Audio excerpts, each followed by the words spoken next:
présente des suites multiplicatives, une bonne fin d'applaudissement pour cette équipe.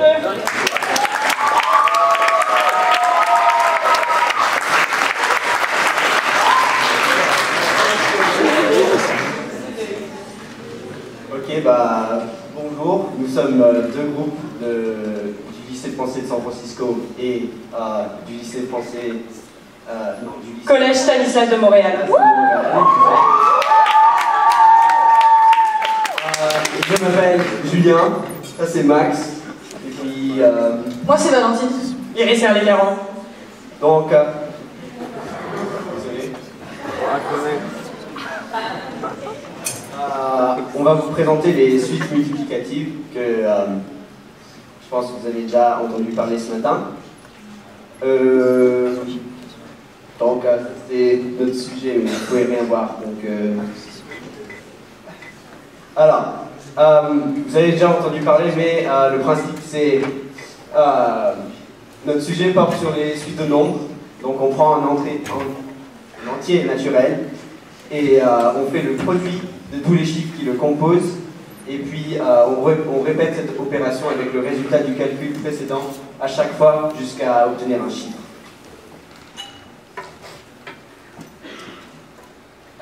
Donc, pour répondre à la première question, avec Valentine, on avait fait un programme, donc, je ne sais pas si ça fonctionne sur téléphone. Bon, on ne vous affichera pas le programme, même s'il était très joli, il y avait des bonhommes souris à l'intérieur.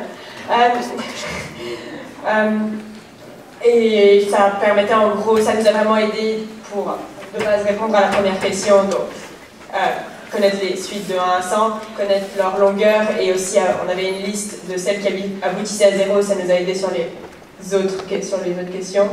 Et du coup, récemment, on a trouvé, Monsieur Delahaye, le petit article que vous avez publié sur le sujet.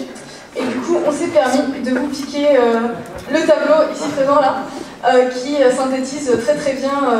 En gros, ça montre la longueur des suites multiplicatives.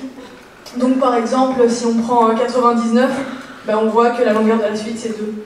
Donc voilà, c'est un peu la synthèse des résultats qu'il y a dans le programme Replit. Voilà, merci sur ça. On l'a trouvé récemment, donc ne vous inquiétez pas, on n'a pas à chercher les réponses.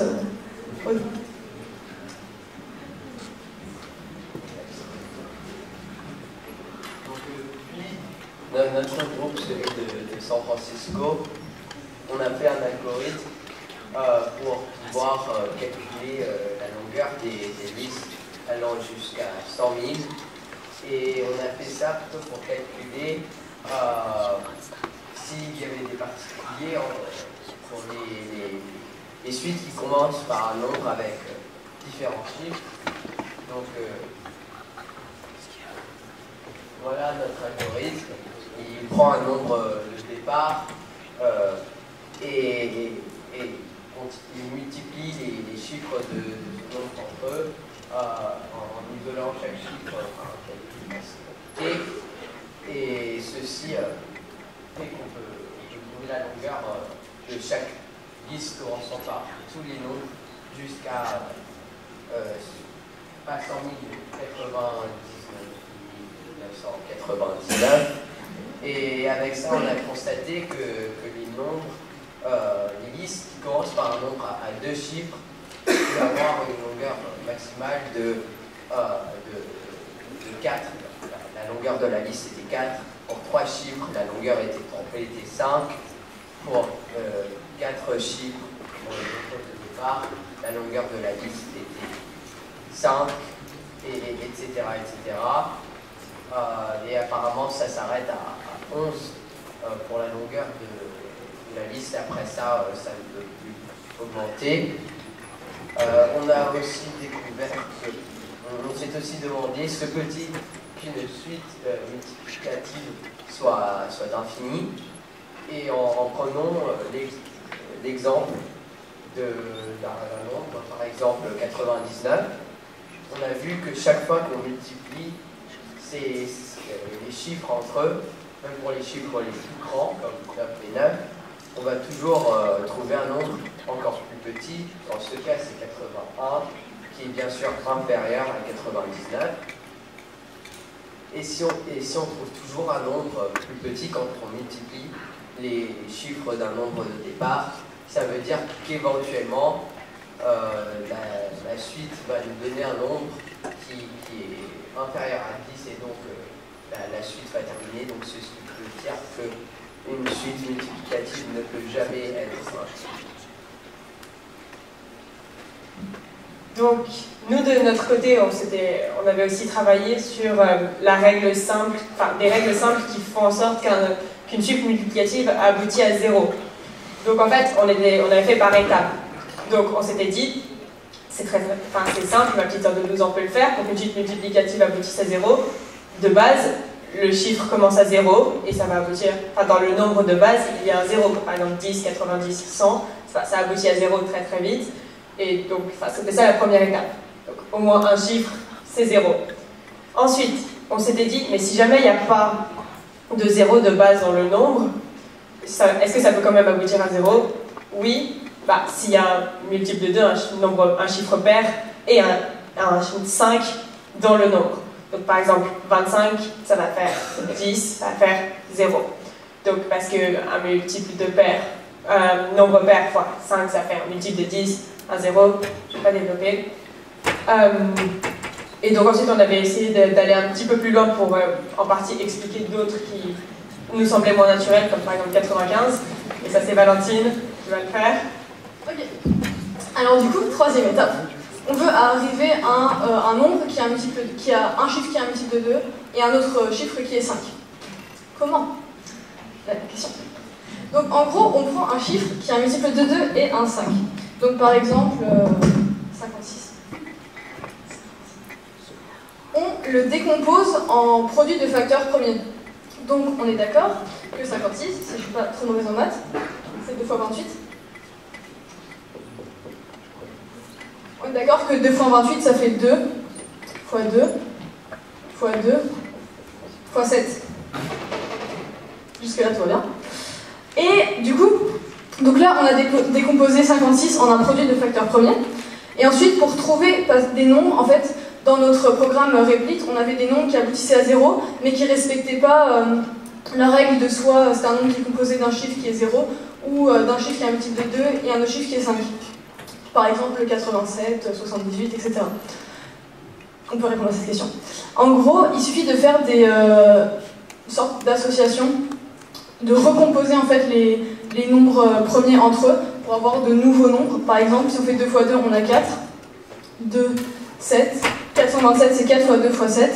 Donc il n'y a pas de 5 dedans, et pourtant il va aboutir à 0. Donc on peut faire ça avec plusieurs choses. Par exemple, si on prend 95, 95 c'est 3 fois 3 fois 5, donc 3 fois 15, 45. Du coup en fait c'est comme si on partait du 45, qui respecte la deuxième règle qu'on avait énoncée, et si on le décompose, en fait, on peut faire plein d'associations et trouver des nombres qui ne respectent pas les deux règles qu'on avait énoncées au début, mais qui vont quand même aboutir à 0. Donc c'est ça. Vous avez compris, hein? Ok. Ok, ah oui, et en gros, il y avait une question qui était dans notre sujet, mais qui n'était pas dans leur sujet. La question c'était, est-ce qu'il est possible qu'il y ait un nombre qui ait une suite multiplicative égale, qui a la même longueur que ce nombre? Par exemple, est-ce que 3 a une suite multiplicative de longueur 3? Donc pour répondre à la question, en fait, donc, faut voir les suites multiplicatives les plus longues. Là, en fait, on n'a pas vraiment de loi pour trouver c'est quoi la suite multiplicative la plus longue, mais avec les programmes, donc eux par exemple avaient fait un programme où ils avaient trouvé que la suite multiplicative la plus longue c'était 7. 7 et vous êtes allé jusqu'à 100 000. Ouais, c'est ça. Donc on a un peu conjecturé que ça ne pouvait pas monter plus haut. Donc déjà, si c'est 7 le maximum, il faudrait que ce soit à partir des chiffres de 0 à 7 qu'on arrive à avoir une suite multiplicative de leur longueur. Et la seule chose qu'on a, c'est 1. La suite multiplicative, c'est de longueur 1. Je ne sais même pas si ça peut compter, mais donc voilà, c'est un peu ça la question. Voilà, merci beaucoup. J'espère que vous avez aimé.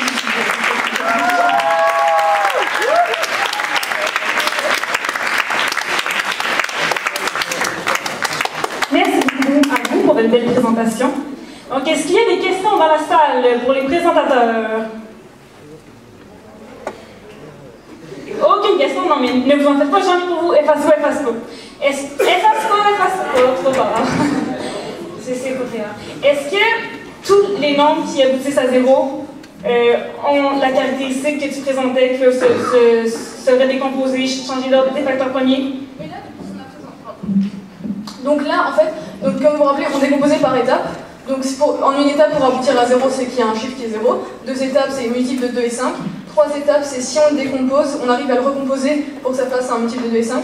Et récemment, on a trouvé un autre qui est écrit 2, 7, 2, 2, 2, 2, 7, 3, 2, 3, qui, lui, se fait en 4 étapes qui aboutit à 0. Mais en fait, il faut juste partir d'un nombre qui respecte la 3e étape de loi qu'on a énoncée. Et il faut arriver à ce nombre. Donc c'est ça. Mais c'est tout ça. Voilà, si vous voulez le nombre, lui marche en 4 étapes. Voilà, d'autres questions.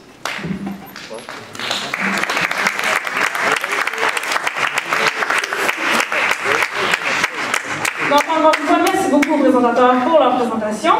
J'invite maintenant l'équipe qui va présenter